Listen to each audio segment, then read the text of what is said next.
Hey everyone, how are you? Morning. How's everybody doing? Can you hear me?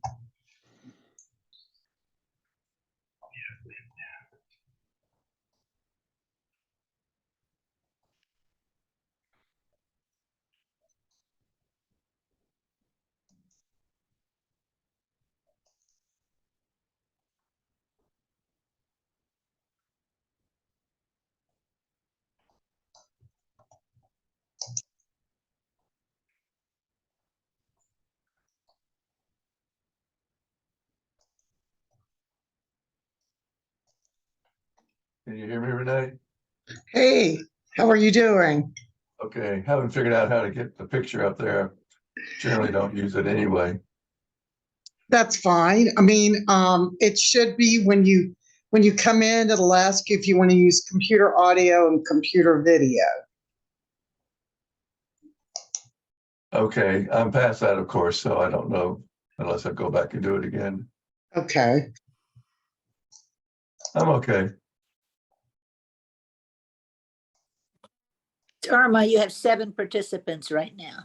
Okay. Yeah, we still got about 5 minutes. I want to share with you guys. We just found this out yesterday that we made the list, Atlanta Business Chronicle, of Atlanta's 25 largest residential real estate companies. Yay. And we are number 16 on the list right here. And here we are, right there. And this is a copy from the Business Chronicle. We'll have tear sheets that we'll share with you guys if you want to use it for marketing or promoting or social media. But it's a great thing. We're real pleased. We're real pleased with it. So wanted to share that with everyone. At least close some of this stuff up. And probably need to try and zoom it, don't I? Let's see if I can increase it a little bit. There we are.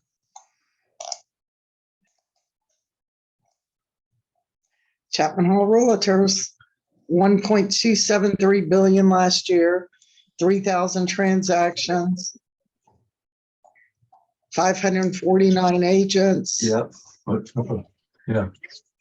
I'm sorry, where are we? I got, okay, 549 agents in 5 locations.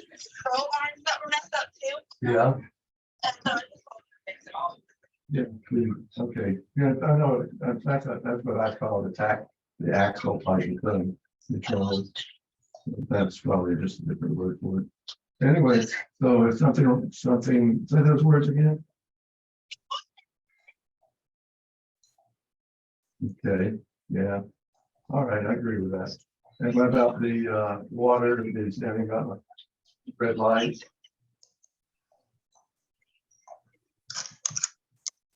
How about the brakes?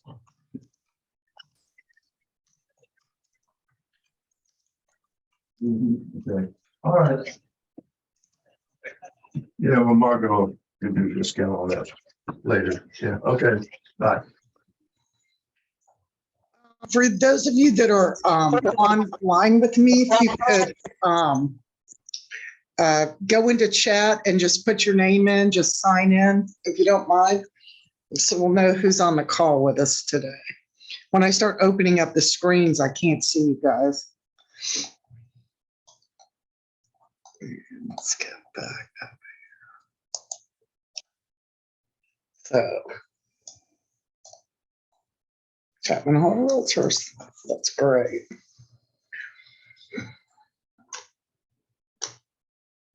And hold on one second, I'll be right back.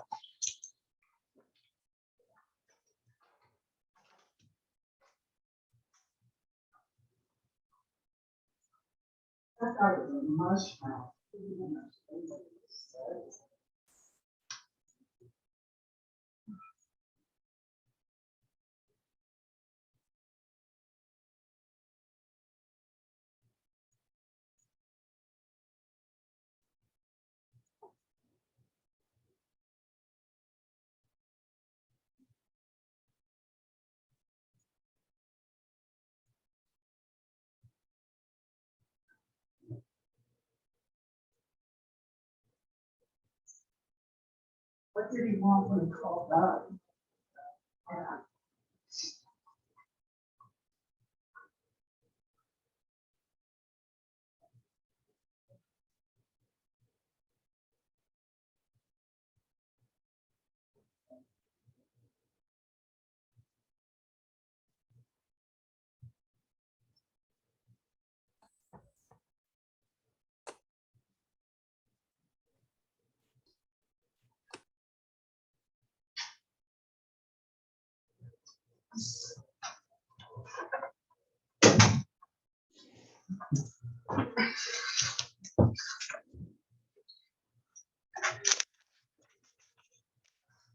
Okay, we're right at 11 o'clock, so we'll get started here. One second.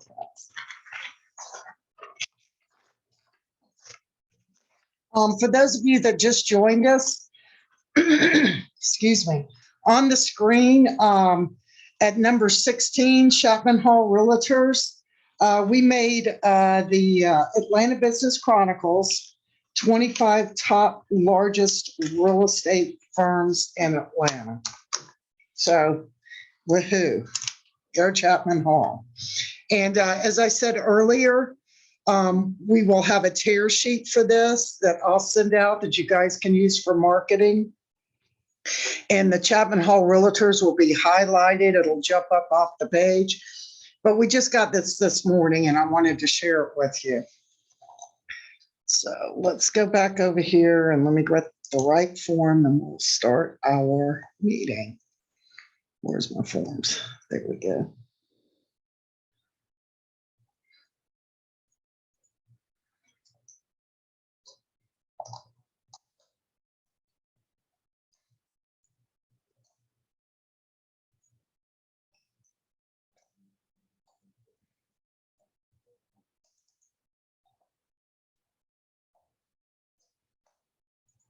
Okay, now let's go ahead and dive into this.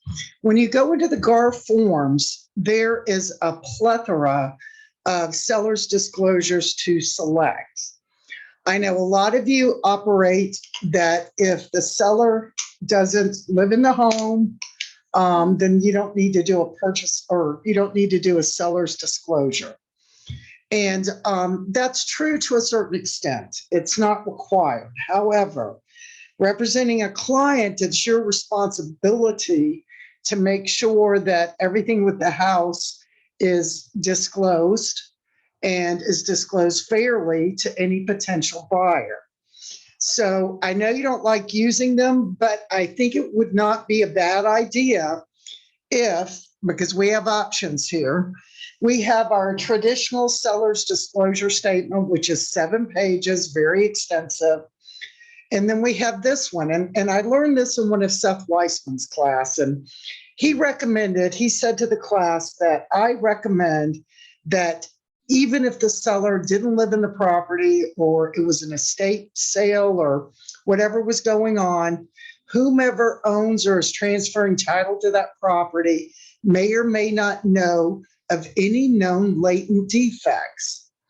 So if you could take a moment and just sit down with them and kind of go through this checklist, which is super short, then you would have it on file and,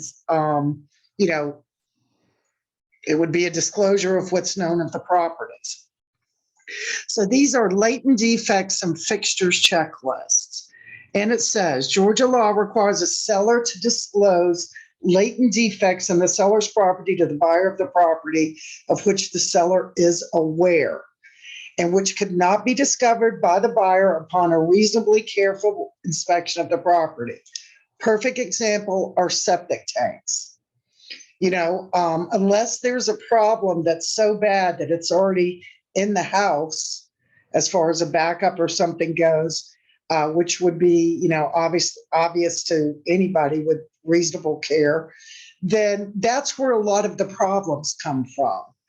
And you may or may not have had the situation where you close on a property and, 6 months later, the new buyer or buyer's agent calls you and says, hey, that septic tank is,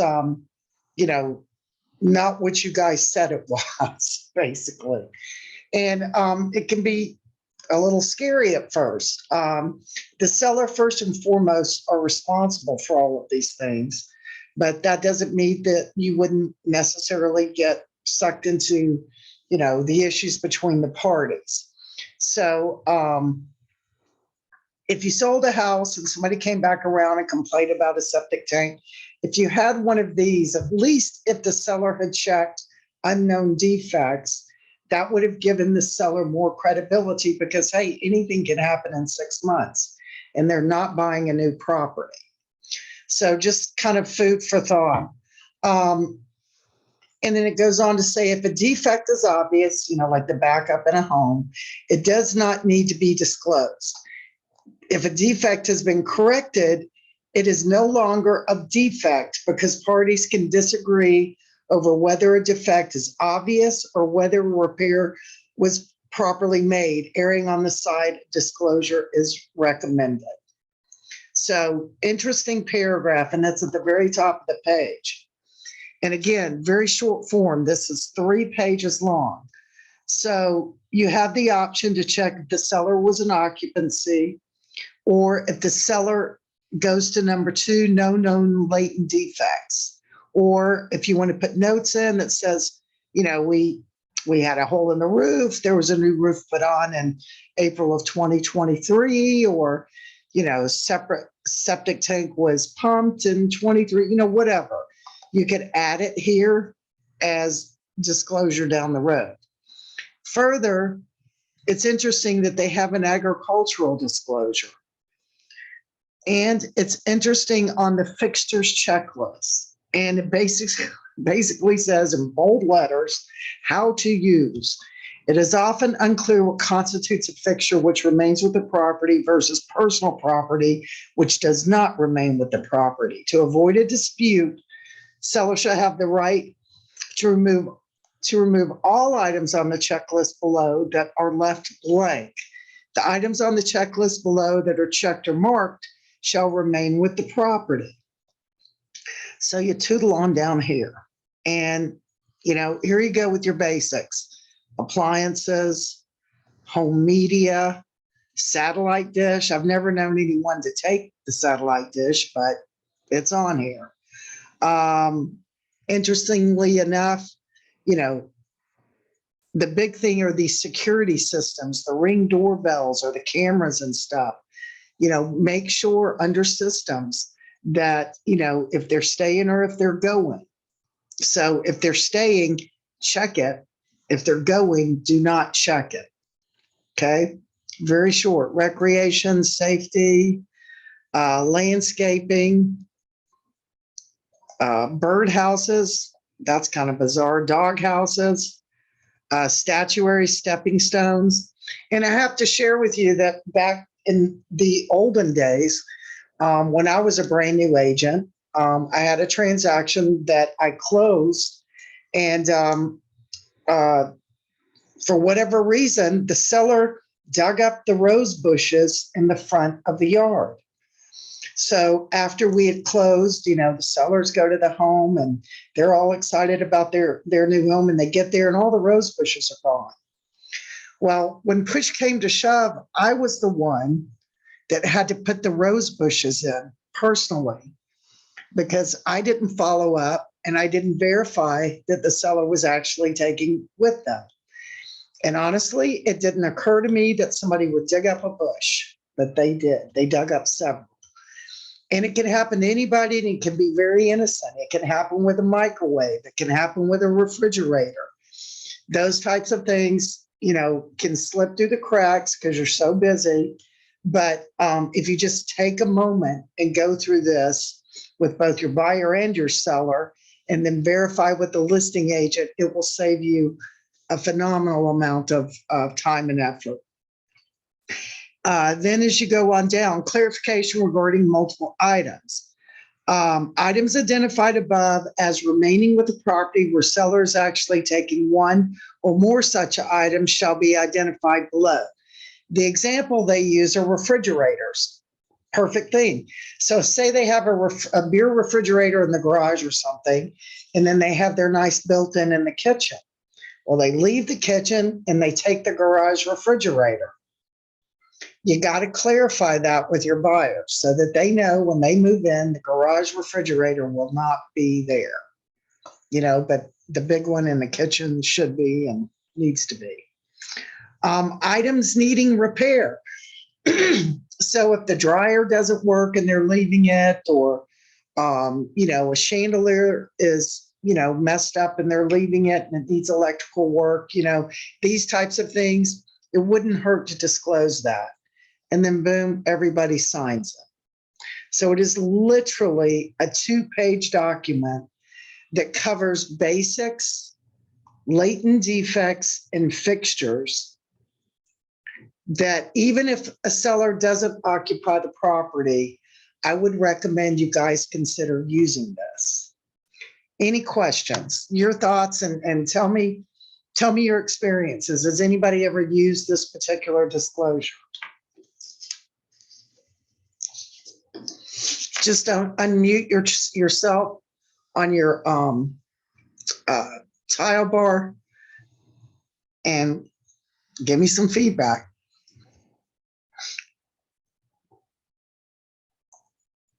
Nothing here. Nothing there?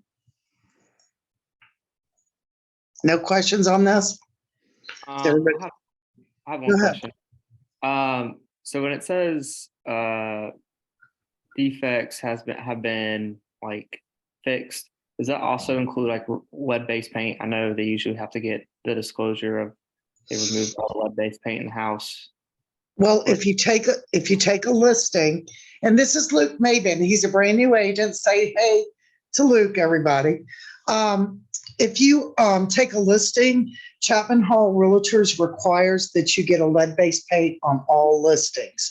So you're already going to have that disclosure attached to the contract. But yes, you could address that. When you say if it's already been taken care of, if it's been remediated and it doesn't come up on an inspection, should you still disclose it?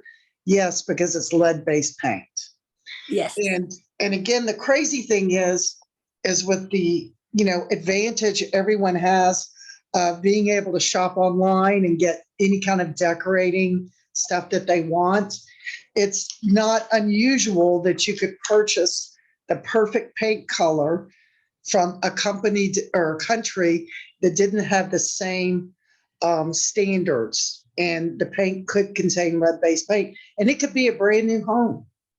It could be a mantle that you purchased at an antique store. It could be reclaimed siding or barnwood siding that you're using as a decorating accent that could contain lead-based paint. So you never really know. And on this lead-based paint disclosure, Luke, it says, the seller has no knowledge of any lead-based items, and that protects them wholly and fully.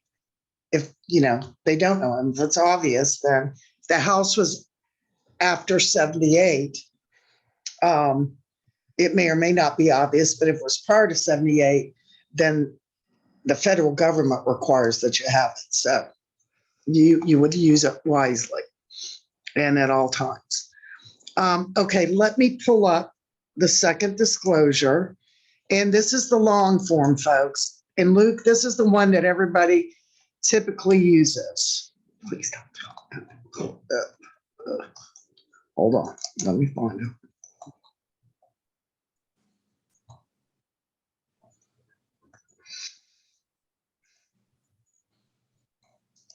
Okay, hold on 1 second.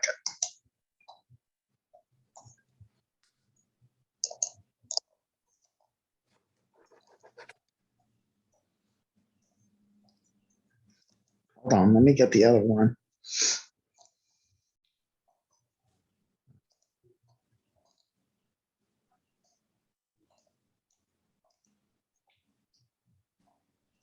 Seems I only transferred one over.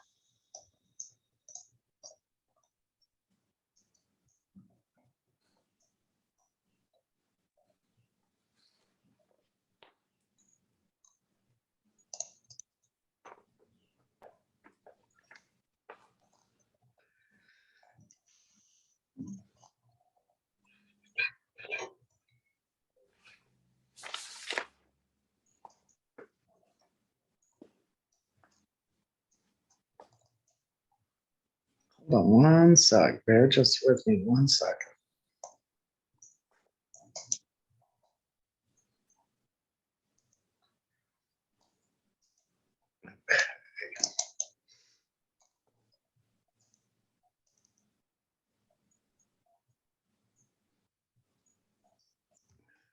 Is that the only one that keeps coming up?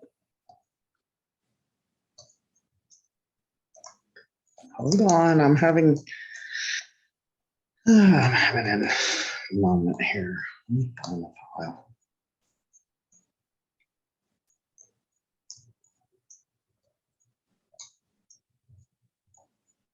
Where the heck did it go?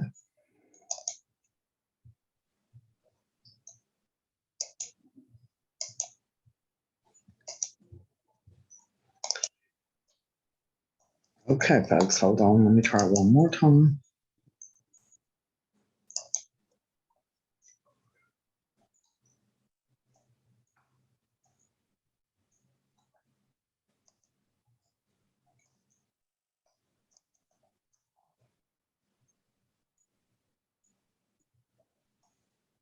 Here we go. All right, this is the right one. Sorry. Pulled up the same one 3 times. Okay.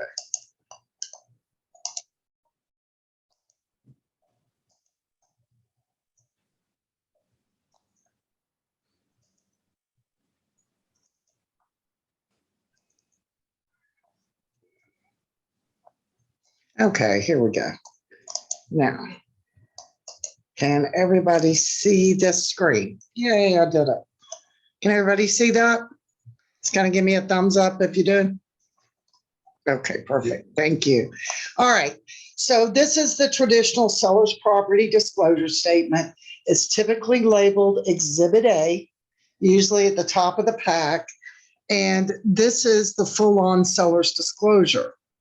A couple of things that I want to point out on this form is, again, this statement is intended to make it easier for seller to fulfill seller's legal duty to disclose hidden defects in the property of which seller is aware.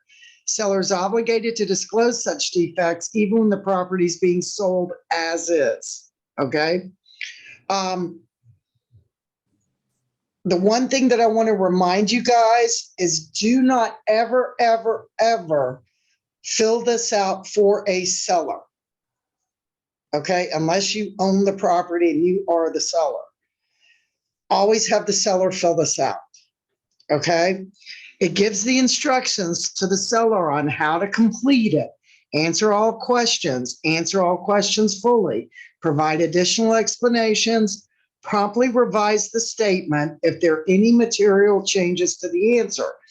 So let's say you get a contract, it falls out, they had an inspection, you have a copy of the inspection report. Now you know you've got some defects and some latent defects that may or may not have been repaired or may not need to be repaired. That is when you would amend this agreement to the next contract coming in. In other words, don't ever forget to amend an agreement if you were suddenly aware from an inspection report that issues exist with the property, regardless of what your seller tells you. Okay? You have to be honest and forthright in all of your dealings. One of the things that I love about this, which, is kind of a weird juxtaposition to this agreement, is on B, how the statement should be used by buyer. Caveat emptor, or buyer beware, is the law in Georgia. Okay, it is up to the buyer or the buyer's agent or the buyer's contractors, whomever is representing the buyer or helping the buyer in this property, that they are aware that it's their responsibility to seek out the proper disclosures and any issues with the property. Okay, the burden only falls upon the seller if something is discovered that was not disclosed or the property closes and then something comes up that was not disclosed. Okay, so it is 150% on the buyer to find, regardless if it's hidden or not, anything wrong with that property, so they can make an intelligent decision on whether or not to buy it, with or within any contingency period. So caveat emptor, it's my favorite saying. Okay, let's move down a little bit. Okay, here, it dives right in to the seller disclosure, and it starts out, it's 7 pages long. The fixtures are on the back page, so we're not going to spend a lot of time, but there's a couple of things I want you guys to pay attention to. Number 3, lead-based paint. Okay, and it's very self-explanatory what it says here. It says prior to 78. But again, if you're the listing agent, we require it. So the answer would be yes or no with regard to the lead-based paint. Okay. Something for you to check, before you put it out there to the general public on your listing. Structural items, systems, components. And this would be stuff that would stay or go. Something came up very recently that we had much discussion upon was a dehumidifier. One would think that a dehumidifier would be a component or a system for the house. The seller had it uninstalled and took it with them. It wasn't on the disclosure that they were leaving it. It wasn't on the disclosure that it was staying. So there was a little bit of back and forth on that one. Ultimately, interestingly enough, the seller ended up returning the dehumidifier after the buyer sent a demand letter to them. So just, crazy stuff like that can happen. So it behooves you to go through and read this stuff. Flooding, draining, moisture, and springs. When you do your initial walkthrough of the property, walk the yard too. Look at it, if they're visible or marked, your lot lines. Look if there's any draining moisture or springs that could cause a problem down the road. And if there is, bring it to your seller's attention, go to Section 8 and answer those questions accordingly. Soil and boundaries. Termites, dry rot, pests, and wood destroying organisms. Back in the old days of real estate, the seller was 100% responsible for providing termite letters, termite bonds, and termite inspections at closing. It's not like that anymore. It goes back to caveat emptor. Termites are not necessarily something that you can see, because they're boring insects. So if you have a seller that doesn't have a bond that's transferable, it would not hurt to recommend to the seller right off the bat, to have it inspected. Have the seller have the house inspected to see if there's any termites, dry rot pests, and then get in front of the problem if there are. And anybody who's lived in Georgia for more than 10 years knows what an issue termites are. Environmental health and safety concerns, litigation and insurance. This is interesting. This kind of tanges back to the HOA. One of the things that I've never heard an agent ask an HOA, or rarely, are there any current litigations going on with the HOA? Your seller's not necessarily going to, they may or may not know that. It depends on how involved they are, if they read the letters, or, if there's assessments or anything. Take that extra step to protect your seller and just call up the HOA and ask them. Takes 5 minutes, doesn't hurt, and it provides a service to your seller. Other hidden defects. It could be anything. It could be issues with a chimney. It could be, moisture in a crawl space. It could be anything. Make sure that if you observe anything that is hidden, that your seller is fully aware of it, whether they list it on here or not. If they get it repaired, then that's considered not a latent defect.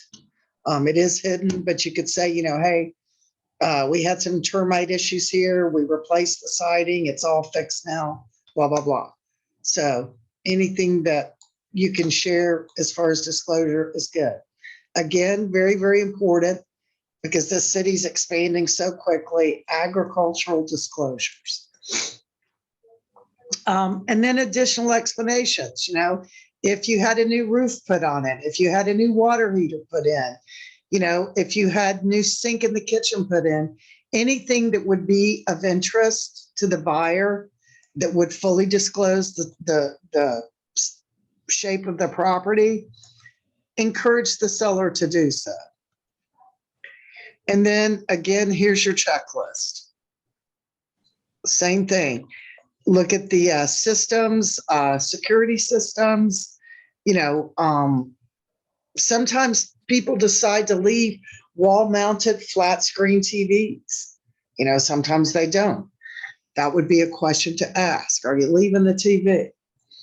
And then again, back to clarification of the multiple items using the refrigerator as an example. And then if there are items needing repairs that your seller either doesn't have the money to do or doesn't want to do, here would be a place to list it rather than fighting over it when you get an inspection report back. So again, disclosure, disclosure, disclosure. And here we are to signature page. So 2 documents, very important. The long form is the one that everybody's going to pretty much see in residential 90% of the time. And for those properties that are not occupied, you know, I got to recommend as your broker, use the short form and just disclose latent defects or a fixtures checklist. You know, if there are no latent defects or any defects at all, hidden or otherwise, then just use it as a fixture list so that they don't come back and they argue about a vintage mantle or a chandelier in the dining room or something like that. Make sure everything is clear.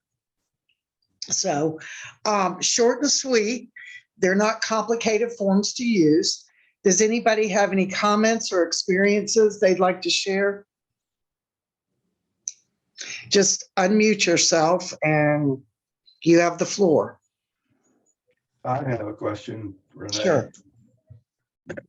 Back on the plumbing and draining moisture, item 8, and also probably as a repeat in the miscellaneous stuff.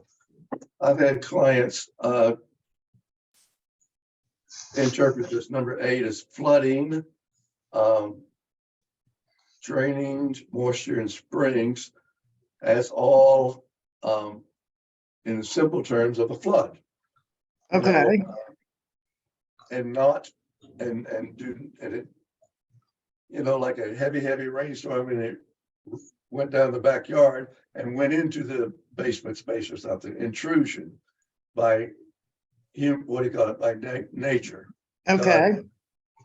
And they would say, all right, you know, my hot water heater did overflow one time after 10, you know, they tend to die, or even a freeze in the basement on a freezing winter day.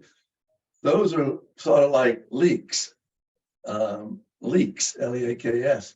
I've had this argument quite often. If it's not a flood, like the Mississippi River, that this doesn't apply. So I think about frozen pipes and I think about hot water heaters versus a rainstorm. A one-time rainstorm type thing is what you're saying. Repeat that, I'm sorry. Like if it's a one-time rain event and you get water into the basement, but it's never had it before and it's never had it after. Yeah, Is that what you're saying? Is that a, you know, but the water heater is the biggest type of argument. Water heaters are bad. Had that issue myself recently. Yes. Yeah. And it doesn't mention water heaters or pipe at all in flooding and draining and moisture springs.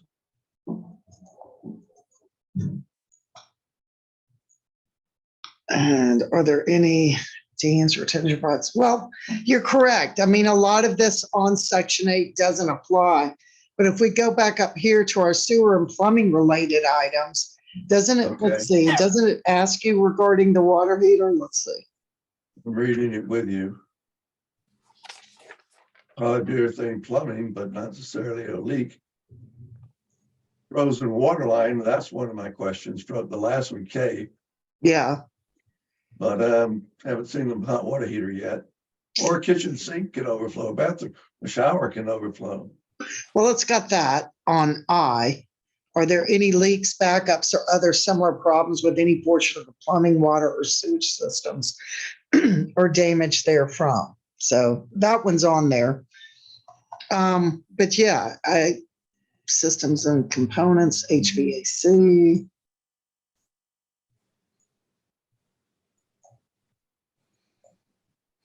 Well, and this is interesting that they put, you know, remember the stucco invasion?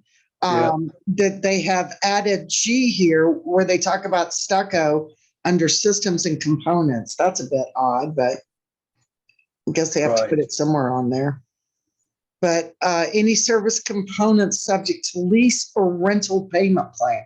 That's another interesting thing that has come up that, you know, you see these advertisements on TV and stuff, and they'll say, you know, we'll replace your HVAC system for $67 a month. Well, basically, they're leasing to own it, but sometimes they don't always disclose it. So what are the buyer's rights? What if, you know, whomever leased it shows up one day at the door and says, hey, this bill hasn't been paid in 6 months. We're taking out the HVAC system. Do you think they could actually do that? Probably. You think so? Well, if you don't own it and they do, and they have the paperwork, they probably can. One would hope that they would try to work something out with the buyer, but that would be an unpleasant surprise for your buyer. So there again, you know, another question to ask if you're representing a buyer in a transaction, utilize this form and say, are any of these things leased? Because it's not checked, but I want to ask you anyway. Doesn't hurt. That was a good question, Robert. What else? No, that's it. I have a question. Okay, go ahead. So say your seller sells the home, but then has to rent it back to the buyer or Mhm. whatever. Say they're having to find another house somewhere. Mhm. So say like at closing, they do the final walkthrough, everything's okay, but then 3 months down the road, there's defects to the property that weren't there during closing. What's like, Well, if they're staying in the property, then they would be required to fill out the seller's disclosure, which is this full form. So then the issue would become, did they disclose it or not disclose it? Because any damage to the property would survive the seller's responsibility would survive the closing proportionately. So if they're in the house for a week and then the buyer moves in and 2 or 3 months later something goes wrong, it would really and truly depend on what that something was that went wrong, and then whether or not it was disclosed and or whether or not the buyer's inspector recognized it. So that's a great question, but there's a lot of things that have to happen before a seller would be basically directly responsible for something that happens 3 months down the road, whether disclosed or not disclosed. Because again, you're buying a used property and it's not a perfect science. Anybody experienced with that? Any stories to tell about stuff coming up after closing that either happened or wasn't disclosed? I have one. Go ahead. This is Elena. Hey, Elena. So that is something actually to think about, because we were very surprised. So my investor purchased a house, and we successfully resold it. And Mhm. then after buyer moved in, there was this like a barn-looking thing. Somebody showed up and repossessed it because apparently it was financed, Wow. and owner did not own it, and didn't disclose it, just left it as is. And my seller had to pay the restitution for that store. It's kind of like a storage shed, and buyer said that it was very, very important for them, and they had to pay for it. So it is something, and that's how we found out that people buy sheds in as low, with installment, some sort of installment payment Yeah. quite often. Yeah. So if shed looks good and movable, double check that it is paid for. Yeah. That's an excellent point. And that's great. I'm glad you didn't get stuck having to pay for it. Oh no, I'm not that easy to catch. A shed versus rose bushes. I think the shed's going to be cost more. So yeah, that's good. Thank you for sharing, Elena. Anybody else have any crazy stuff like that happen? Renee, I had Oh. something that people might want to be aware of. This is Jerry. Hey, Jerry. Hey, the wall brackets can sometimes be a touchy subject because sometimes sellers forget to check it and then they take it or they don't take it, whatever, or the buyer.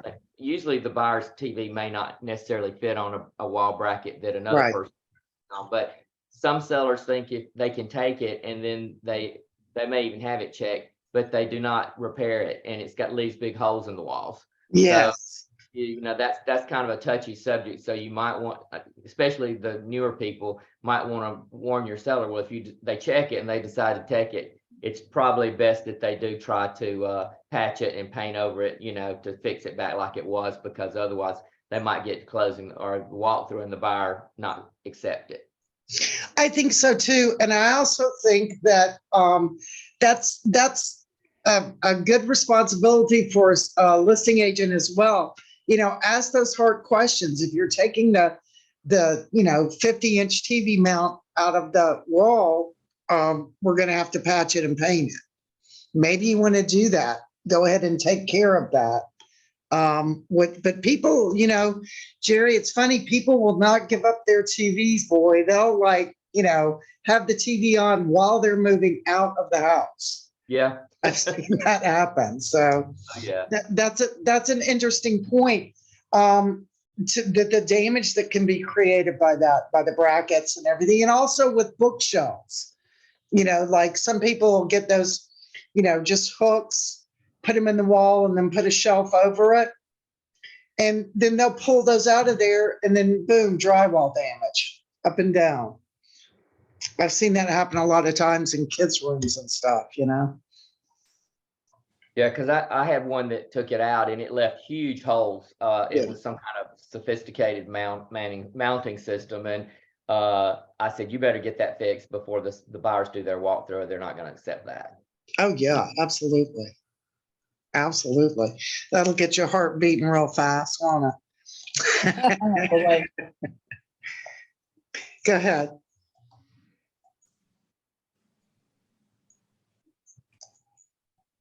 Did someone want to add anything? Does anybody have any questions on these two forms?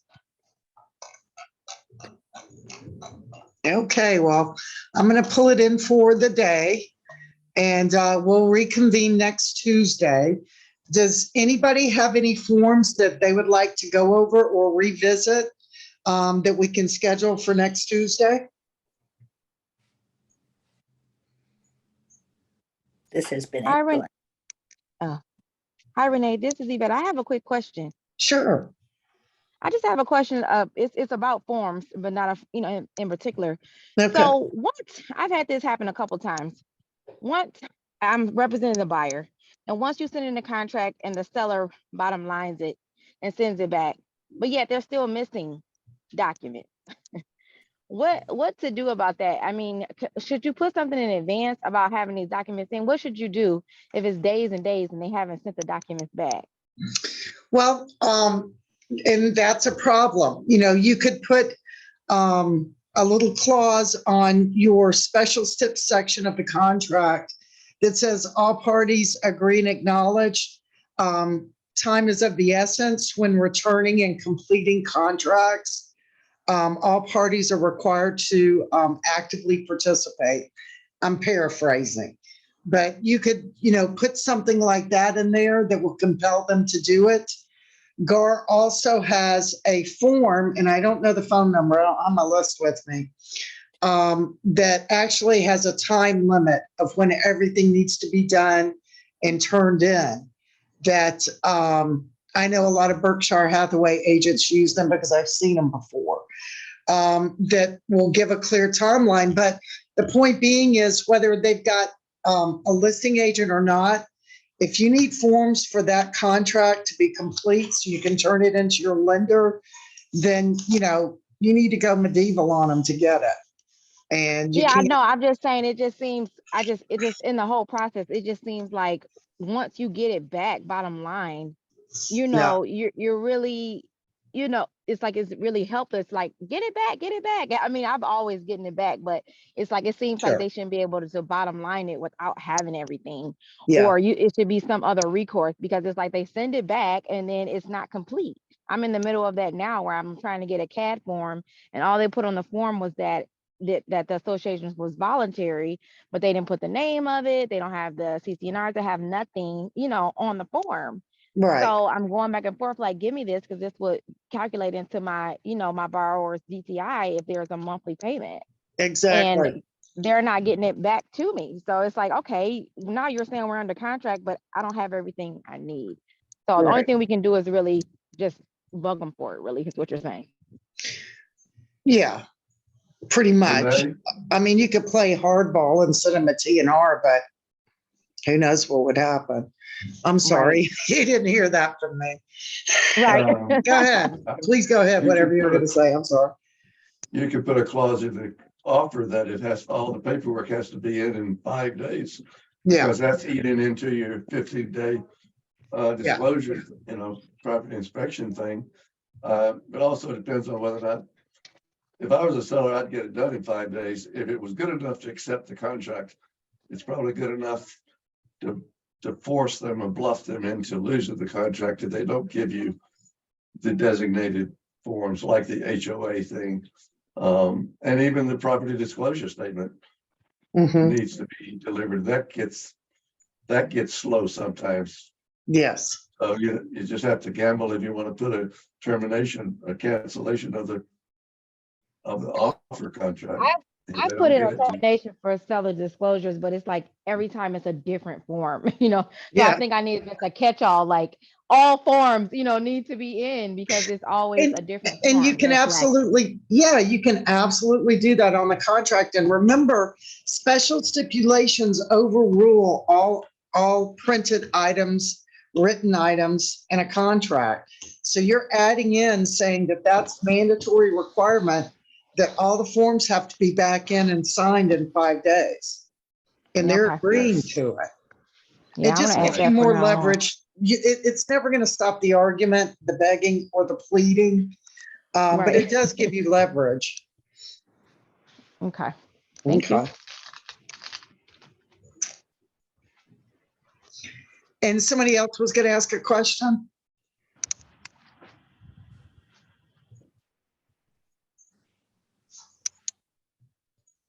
That means you did a good job, Renee. See you next week. Thanks. Thanks. And thanks Bye. for being patient with me the last couple of weeks. It's just been kind of crazy. So we're going to end it for now. If you guys have any forms or anything you want to talk about next week, send them to me. And if not, I will surprise you. My goal is just to kind of go through, you know, an entire contract of what needs to be attached. Basically, I mean, every situation, every transaction is different, but there's a basic package. So I want to get through that. And then once we're done with that, I want to get into some of the more obscure forms that are available to you that you may or may not know the best way to utilize them and use them as a tool to benefit your client. So those will be fun. And that time sheet is a perfect example. There's a lot that we can talk about. So let's table it for now, and we will see each other again next Tuesday. And I appreciate all of you very, very much for attending. Thank you so much. If you have any questions, just call, text, or email me. Take care. Bye, everyone. Bye-bye.